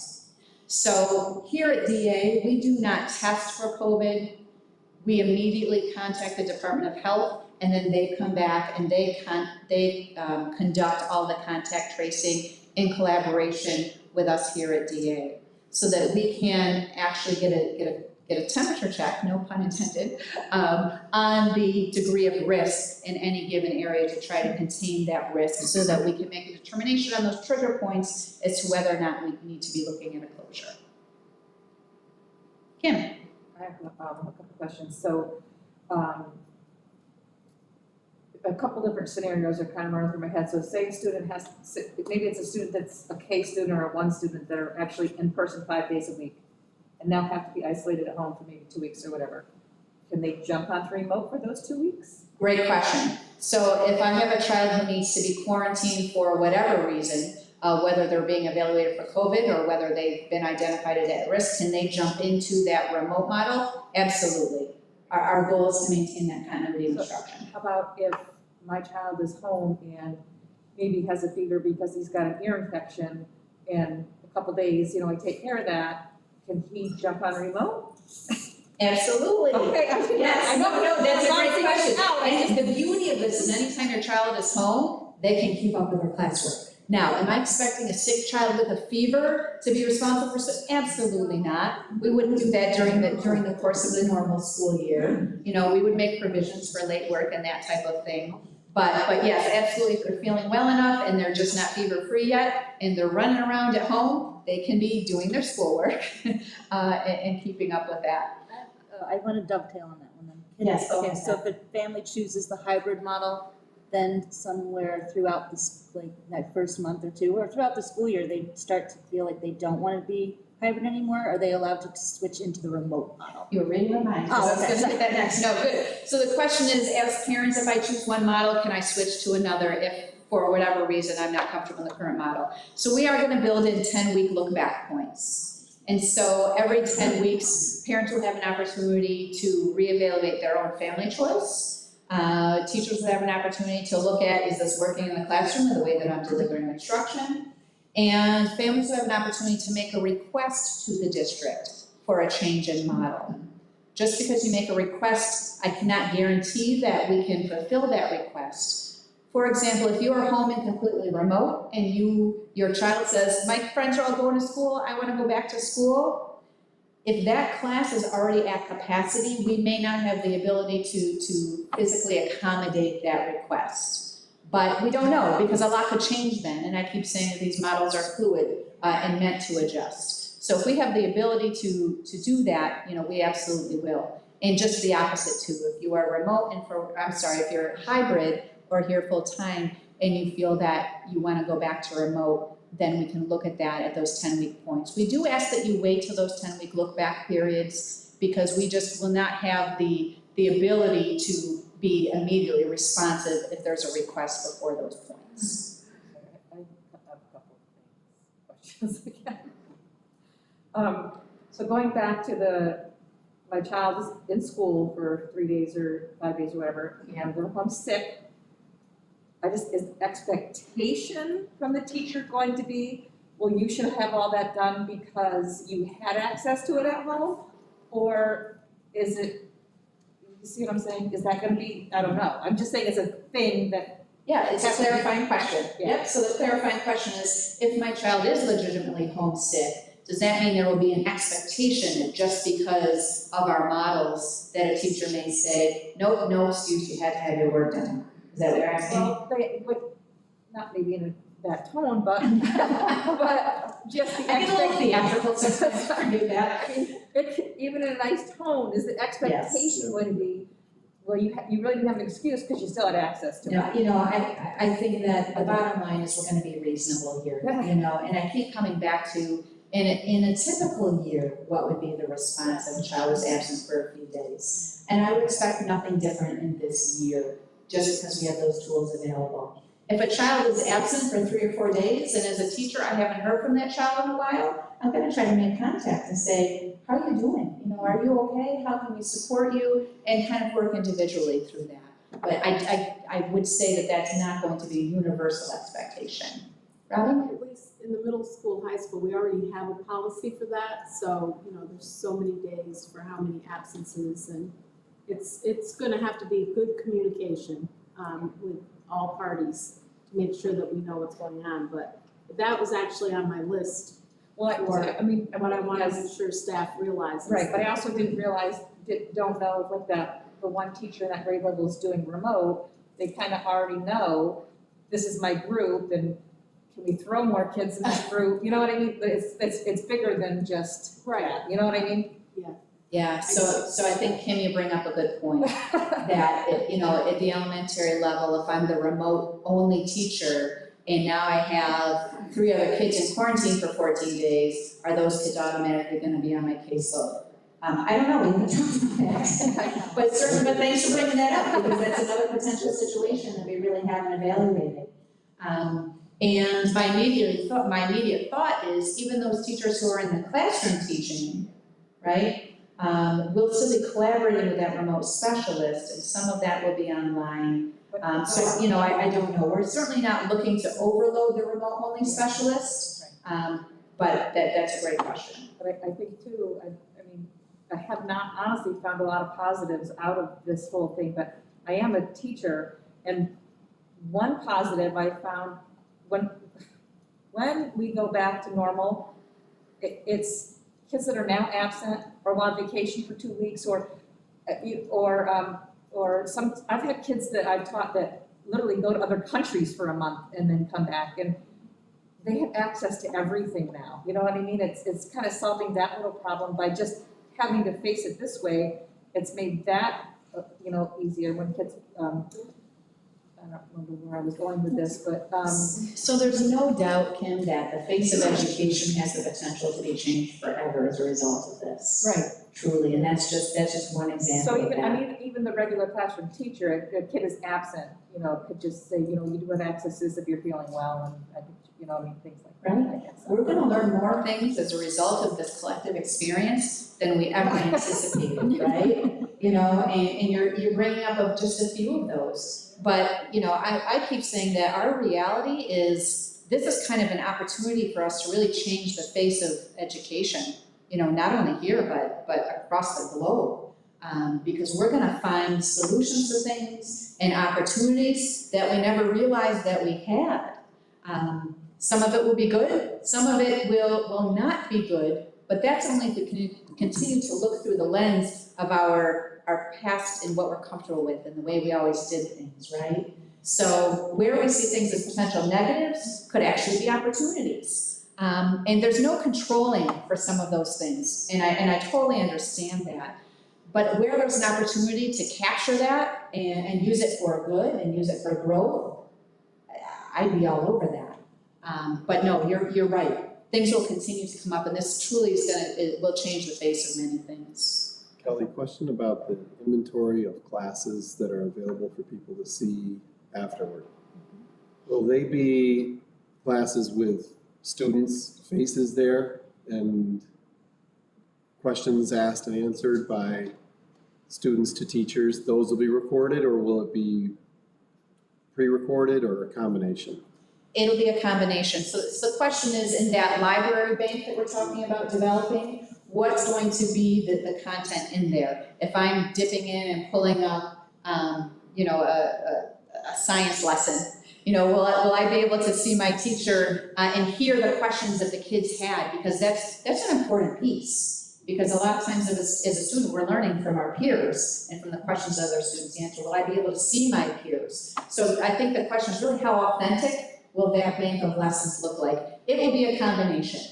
And we're going to rely on our teachers as professionals to make that judgment for themselves, to know their own strengths as a teacher and what their comfort level too is as they move forward. So some of those could be, some could be pre-recorded where it's just the teacher. We've also tried to stage some of these. The other day we had a meeting where Mr. Padre-Ziba actually went into classrooms and we played Guess Where I Am. and we were able to see what it would look like as a student watching that lesson remotely. And so he's been able to determine already in some spaces kind of a parameter of movement where they can still be captured, you know, on that. Is there any talk or thought about, are there any concerns about access to those lessons and confidentiality? In other words, the student really is the only one that really should look at that. But if a parent is helping someone try to learn from a lesson, then the parent's watching what's happening in the lesson. Is there any thought about how we address that, control that?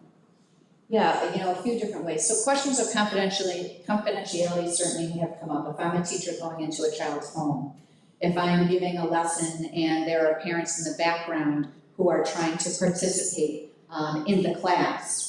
And so a few different things. There was just a really great guidance document that came out from NYSET that addressed some of those kind of questions. And, you know, one of the pieces that it said is in terms of liability for, you know, violation of FERPA and HIPAA and those pieces, that where that's the case, it can't be borne and brought against any teacher in particular. That risk is borne by the district in terms of how the platforms in which we engage. However, we are protected to a great degree by that, and there's nothing about remote learning that would preclude us legally from engaging in that kind of platform. If we have students whose families are saying, I don't want my child's picture used, I don't want my, you know, that permission thing that comes home every year, then, I mean, we'll still engage and respect that and just ensure that that child is not on camera if we're televising, you know, a lesson live for that purpose. There was another piece also within that guidance document that I was going to bring up, and it will come back to me shortly. I mean, while you're thinking. Evaluation. Thank you, that was it, yes. So it also protects teachers against using pre-recorded lessons or live recorded lessons for the purposes of discipline against a teacher. So in the case that a parent calls and says, I don't like the way that teacher was talking to kids online, right? That we still may address that, but we cannot use recorded lessons for discipline toward a teacher or evaluation. And those are pieces that we had already talked with our union leadership about as we engage in those platforms. I'm just trying to think about how we might still encourage the healthy dialogue between students and teachers that might be a little bit different because they know, oh, this is recorded now. And somebody can watch that 12 times between now and next Monday. And if I ask a question that's a little maybe funny or off, you know, everybody has those questions. Should I just not ask that because that's embarrassing? Now embarrassing times 500, you know? And so I think maybe thinking through how we encourage spontaneous interaction while protecting people, their confidentiality, I guess, is something to talk about. Yeah, and we've started talking about that. We need our teachers back for those conversations too, you know, to really troubleshoot that. Because it truly is a balance between engaging in that authentic experience for the child so that they can still feel that they're interacting with the teacher, especially if I'm choosing that completely remote model. You know, and where do you find that balance? A lot of that's going to be we're going to learn as we go, you know, and certainly try to capitalize on But we've talked about where I'm live streaming, if I'm at home and I have a question, am I raising my hand if I'm in the Google Meet? And, you know, is there maybe a student who's identified to say, okay, so-and-so has a question, this is the question. So that's just one example. So we have started to have those, you know, conversations. Yeah. The other thing, though, that was clear in the 150-page guidance document from NYSED was that we still have to provide substantive interaction with certified teachers. So even in a complete learning platform, we cannot just let a kid just dip into that library and never have touch or interaction with a teacher. We still have to ensure that there's some degree, to the greatest extent possible, of daily interaction live with the teacher, even in that model. Robin? It's one of the things that I think we'll do with the PDs that we offer, because it is a whole new world for all teachers. I mean, unless they signed up to teach online, you know, classes that have been going on at college level. Most high school teachers didn't teach online. And so for me, it's like having that standard operating procedure with your class. You're gonna have to set that up as a way to say, you know, it's a whole new world, but it actually is gonna be a benefit because most of our kids are gonna be taking online courses in the future too. I mean, if things don't change, colleges are online. At some point during the year, they're taking online now. So I think it could be a really good training for our students, especially in the upper, you know, grade levels, to really learn rapport and, you know, kindness in this new culture of being online. Because even our meetings with our principals and things like that, you know, we've had to learn how to be more professional or how to, but you don't want to lose that, you know, ability to ask the questions even though you may feel insecure about your question. So we're gonna have to figure that out, but I think it's a great PD opportunity. I mean, there's ways to ask private questions too. Right. You can send in, do just say, separate Google right, Meets. just goes to the teacher. Yeah. And the teacher could filter and reshape the question so it wasn't maybe embarrassing. You know, I'm just Right. trying to think of ways, and I'm sure you guys are. I want to capture some of this and attempt to summarize this conversation for our people who are at home. So, you know, we're really looking at what are we developing our learners to be able to do? You know, Mr. Hay is talking about making sure that those learners who maybe are self-conscious or embarrassed to ask a question, not only in class, but now I'm in class, it's being televised, I don't know where, and numerous people, you know, from wherever could be able to dip in and hear me be vulnerable and hear me ask a question and hear me say something that I have to admit that I don't really know about, right? So how do you protect that learner and at the same time still provide them a safe environment to feel confident enough to ask that question? And so he was saying that, you know, in Zoom or in Google, there are ways to send private messages to the teacher or a private message to a trusted peer in the class. You know, there are solutions and ways to get around that, absolutely. And Mrs. Robin brought up a really great point. Our end game in education is to prepare our students to be thriving members in a society once they leave our doors. So what do we need to prepare our students for post-secondarily? It doesn't matter what they're going into, if they're going into career, college, workforce, what are the platforms and skills that they're going to need to be successful? And so to Mrs. Robbins' point, right now, a lot of that, regardless of what profession you're in, you're finding yourselves online in some way, shape, or form. And that's a whole set of social norms. And so I think we would be remiss if we didn't capitalize on the opportunity to teach our students that skill as well. I know that, you know, my personal kids at college, even before COVID, some classes were online. And so we have an obligation to prepare our students for that too. But that's always that cost-benefit analysis, right? To what degree are we doing that? But then also making sure that our students are reaping the benefits of socialization, and it's in no way to minimize the importance of being face-to-face with the teacher. We have a few more questions that have rolled in. I want to try just to get to a few of these before we have just kind of some final comments from board members. When will the final decision be made? If K2 will be fully in person or hybrid, because it's going to determine my decision. I can't give a 100% answer until I know the final decision is released. We're hoping for tomorrow to be able to make that, land that final decision and start communicating that out.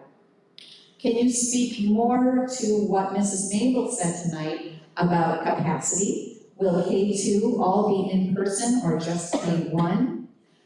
So our goal was K2, at one point we were talking K3. Now we're realistically, now that we've dug into, really the limits of our staffing and the ability to ensure not only that, but the contractual obligations that our teachers have in terms of they're ensuring their planning time each day. We are back to really looking at realistically K1. And we are continuing to evaluate that right up to the nth hour. If children are enrolling in the remote learning option, will you have a day for the students to meet their teacher before school starts? We haven't gotten there yet. We've talked about opportunities and what orientation will look like for all platforms. We don't know that yet, but we do know the importance of having the opportunity to get to meet your teacher, whether that is virtually if you're completely remote or in person. We have not developed that yet. Our families can have input whether they are in cohort A or cohort B. We have already started to preliminarily divide our families into one of two cohorts. You will be communicated which cohort your child has been placed in. If upon receiving that information, you find that that presents significant hardship to your family, and you feel that you have a legitimate reason for considering a switch, let us know. We will take that on a case-by-case basis. Can we guarantee unilateral changes for every request? We cannot.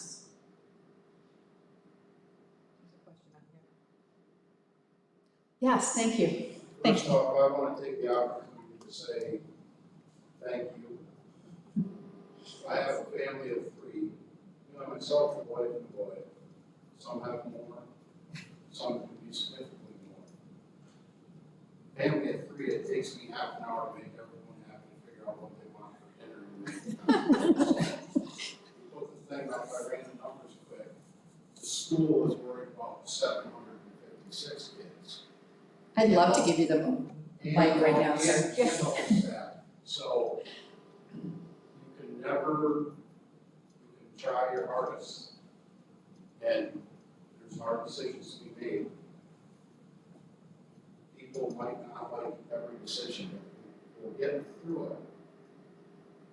2 questions from a 10th grader and 1 for me. Do you know when the schedules will be out in St. Louis? Who's got an idea what that will be? Next week, week after? Soon. So that's one of the reasons why I said we need to make a definitive point. Our counselors truly have been working around the clock, and they have kind of at the ready several different schedules, and they're waiting for Mrs. Robbins to pull the trigger on one of them, and then we can immediately get schedules out to kids. So Mrs. Robbins, would you say within the next week? Yeah, I would think His next. other question was where he's picked remote, because you have a 10th grader that wants to come back to school because he's done mom and dad right. Say if he's cohort A, and that's Monday, Tuesday, Wednesday alternates, he will always be Yes. Monday, Tuesday in school, home Thursday, Friday. Correct. That is correct, yes. It doesn't switch every other week? No, just the Wednesday. Just the Wednesday. Okay. Just the Wednesday. Wednesday only flip, so whatever your 2 days are at the start, or your 2 days in school. Correct. For my question, and I think you can sort of see from the survey, when you did the remote learning last year, I know it was sort of a right into the fire for everybody. We had no clue, the water's muddy, and in we go. You had students, sort of like some parents that haven't done the survey yet, you had some students that participated maybe a little or not at all. Do you foresee a problem with the remote side of the hybrid? Thursday, Friday, or if I'm home Wednesday, Thursday, Friday, I'll do it on Monday. Is that? How is that? We're absolutely going to have a problem with that side of the hybrid. I'm not going to sugarcoat this. But what's different now is that we have put structures in place to try to mitigate that as much as possible. So- When we found out the grading last year, I'm not gonna lie to you, I spoke to Mr. Alves. I did not tell my son how the grading was for New York State, because I said, I know what I would do. What I would say. I already got an 89, I passed, I'm done. We told him at the end of the year, and he was upset, because he found out some of his buddies did nothing, and still passed. Yeah.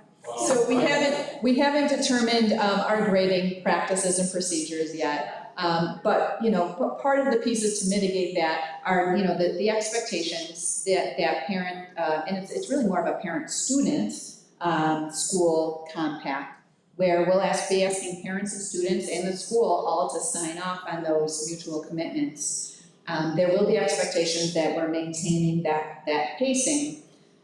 However, depending on what model of instruction a teacher uses, they may use a model where they are expecting students while they're at home to do all the reading for what they're going to be talking about in class when they're back in person.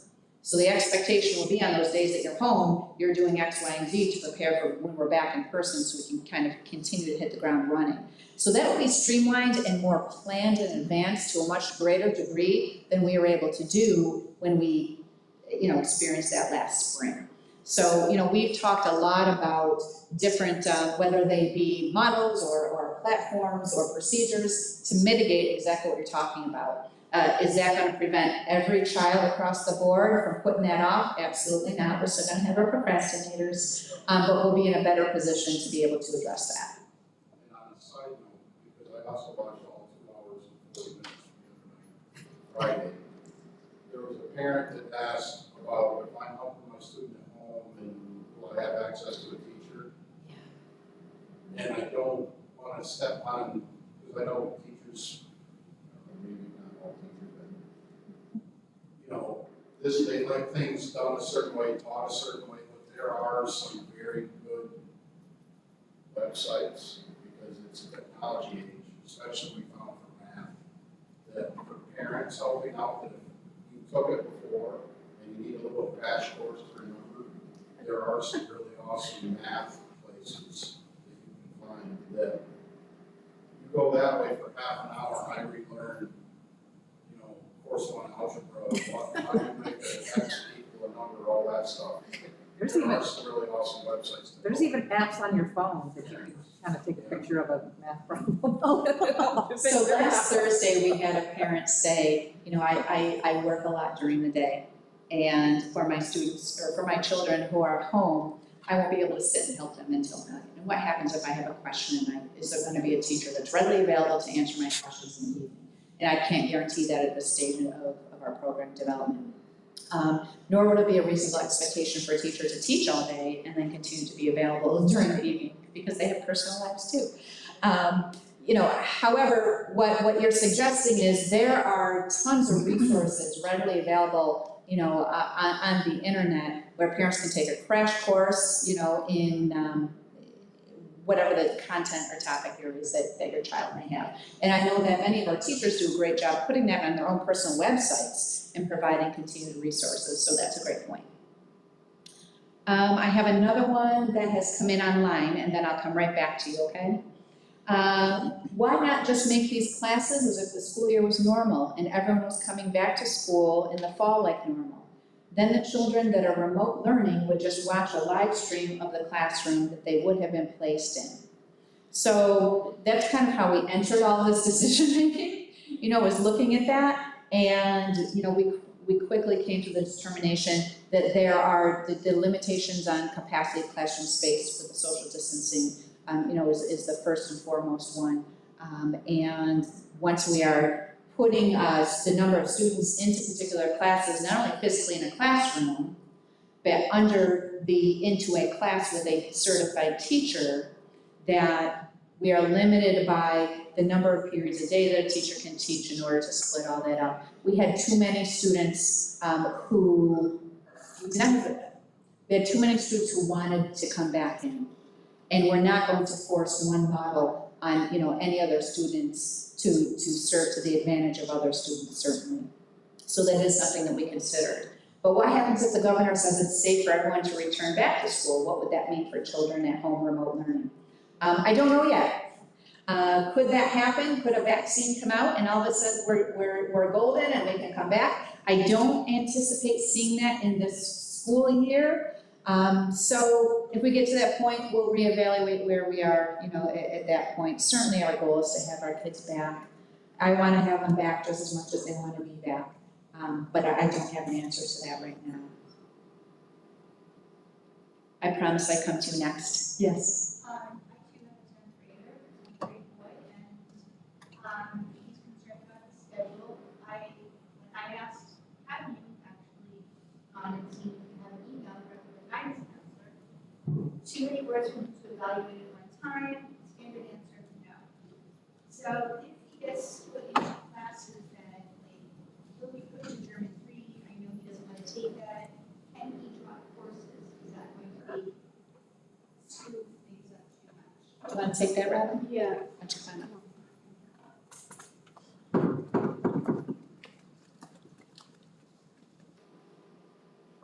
We will still have, a drop period. We'll have to do that to a certain degree, but we're gonna have to be very careful too because of the balancing act that we have to provide. So, certain things would still be allowed. It's been, this year, we've looked at 9th grade schedule. What do they need? And those 5.5 to 6 credits that would really make them ready for the 10th grade. And we've done the same thing with the 10th grade, the 11th grade, the 12th grade.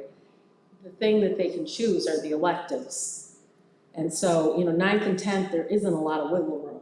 11th and 12th, they have more, ability to take different courses because they already have what they need to graduate. Or they don't, and they need a full schedule in order to graduate in June. So I don't know if that's answering your question, but in the old days, we'd have the 2-week drop period. And we're gonna have to be careful with that.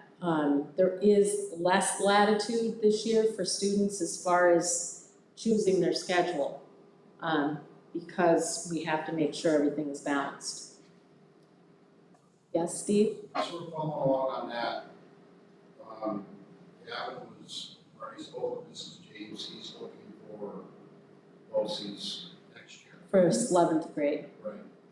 So there was some stuff that he spoke with Mrs. James about taking, and for a 10th grader, she said that she would try to get him in, but he would prefer to have that for BOCES. If he doesn't get that, will that? We'll have to check. I mean, really what it is, it's with the school counselors and all the school counselors will be meeting with their students. They need to do that anyway. And they've been doing that all summer to some degree, with their emails and things like that. But if they know he wants to take BOCES, then we have to make sure he gets what he needs this year in order to be prepared to do that next year. And we'll work on that, we'll do that. There will be opportunities, within those first couple of weeks to make changes based on if they've totally changed their mind about, like if they do want to go to BOCES instead of take AP courses in their 11th grade year. So, okay? Thank you.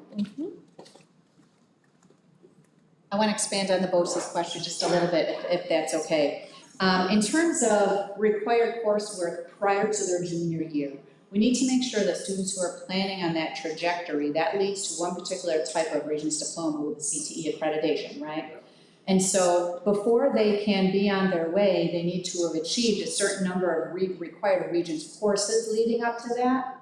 Is there a preliminary elective course that they have to take before they go to BOCES to get them there? Not by New York State law requirement, but it's more those Regents-based classes.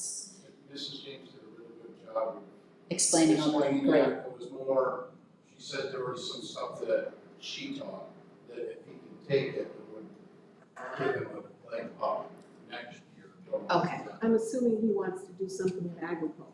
No, he's saying for both. Oh, welding, okay, sorry, that too, she would know. He's a boy, he can take something, metal Longer program. That's all they got now. I have a final online question. If families, students, staff are planning an end of summer vacation that takes them out of the state, and to a state that is on the list, I know there was an earlier question too that asked about Labor Day weekend. What are the school requirements upon returning? Quarantine 14 days, be tested, have a negative test result. Okay, please don't do that. Because yes, you'd have to quarantine. In that case, then yet your child, regardless of model, would be expected to participate remotely. If there's any faculty or staff member that is planning on doing that, please contact your building principal so we can talk about those details. I can't prevent you from doing that, but I can discourage it. You know, in order for these models to work, we need everybody here. We need our full faculty and staff here. We need our students here. We're going to such painstaking efforts to plan for this and to provide appropriate supervision and continued continuity of instruction and provide for all of our learners. Thank you so much for pointing out that we're not going to make everybody happy, but we're going to do our darndest to try to meet the needs as much as possible. But consciously making the choice to put yourself in a precarious position right before school is about to open, I would encourage you, please think twice about that. How can I volunteer to provide childcare? This is fresh off the press. How can I volunteer to provide childcare for parents who have to work? Thank you for wanting to volunteer and help in your community. Talk to your community members. As a district, I cannot advertise that. We cannot promote that. Simply because any childcare that is district sanctioned would need to be approved by the New York State Office of Children and Family Services. I've gone through that accreditation in the past, and I know the degree of oversight and licensure that the state requires. So talk to your peers outside of the building, because the district cannot facilitate that for those reasons. Anyone, that question? Ben, Question. yeah. Assuming 2, 7, and 8 grade are still in the pods, they are. is that going to, is their schedule going to look like they're going to be rotated, or they're going to be teachers rotated, they might go? Well, take that up. And repeat the question. The question was, if the students are going to stay in the pods, are they going to be pretty much staying in the same classroom and the teachers coming to them? Is that the correct question? The pods are already self-contained to some degree. And so when we were looking at that, there will be less transitioning because the electives, the specials teachers, even like Mrs. James, are going to be the technology, are going to be coming to the pod. But in general, we're still feeling that the content area specific teachers, they can, be in those separate rooms because the pod is already isolated. So about the only time that they're coming outside of the pod is going to be for lunch.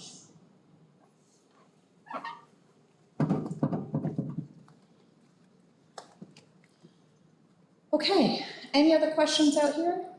All right. At this point, I'd like to transition to any of our board members who might have final comments. Before I do that though, I just want to express gratitude to our community, to people who are asking the fair questions, the hard questions, and in proposing the solutions. It truly takes a family to raise a child. And it truly is going to take a community to raise this schedule. So truly thank you for all your input. Thank you to our Board of Education, who has been nothing but collaborative, solution-focused, and supportive, and continuing to encourage us to stretch and to think to meet the needs. This is a team effort, and we're going to lift this together as a team. So I have nothing but gratitude to offer. Thank you again. Keep your questions coming. We will have more definitive information as early as tomorrow. So thank you to everyone who tuned in and stuck with us tonight. I'm going to turn it over to Beth at this point, and the rest is yours. Trustee Letty, is there anything you'd like to add? Trustee Kelly? Yes, yeah, thank you. Excuse me. One of the things I wanted to mention is Mrs. Robbins said that some teachers would be asked to teach one class out of their certification. I want you to realize that they're not going to be teaching, if they're a math teacher, they're not going to be asked to do zoology unless they had a minor in zoology and they showed proficiency. The state would look at the teacher and basically ask, what is your experience? What are your courses? And it might be, online even, but they're going to be competent, just not certified. That might be a question that might come up. And I also want to, all the teachers have been asked to come into the classrooms and declutter. And what I keep on hearing is they could not have done it without the great custodial staff. Yes. So I really want to make sure that people understand that they have gone beyond the call of duty. So I want to make sure that that was recognized. Thank you. Thank you, Mrs. Kelly. Trustee Hayes, anything else you want to add? I think I got all my questions in, but I just wanted to thank everybody for everything that you're doing, on behalf of the students and the families. And look forward to working through this with you guys. Just really, I think it's all been said, but again, a tremendous thank you to everyone in the community, in the building. It's not just our teachers, our staff, the maintenance folks, the kitchen staff. I mean, it's been a group effort on everyone's part, and it's the only way we're gonna succeed. And we're headed in, we've got the students in mind. We've got the students' best interest in mind, and that is our ultimate goal, to do what's best for the kids, and we're all in agreement on that. All right, and I just want to reiterate to everyone, I said this last meeting, but this isn't forever. We don't know what March is going to bring. We don't know what September is going to bring, but I just want everyone to know that we're trying so hard to do the best that we can. And as you said, we're not going to make everybody happy, and I understand that. It's taken me a while to wrap my head around that. But I just really appreciate the community's patience. I appreciate your efforts to contribute, to collaborate. We really do. It is a community. This is all our heart and soul, every single one of us. I do want to do a special thank you to our school counselors. I know how hard this has been, so I just wanted to so I guess with that, our meeting is adjourned, and I just need a motion. So moved. Thank you, Seth, and a second. Second. Thank you, Lucy, and thank you again, everyone, for participating.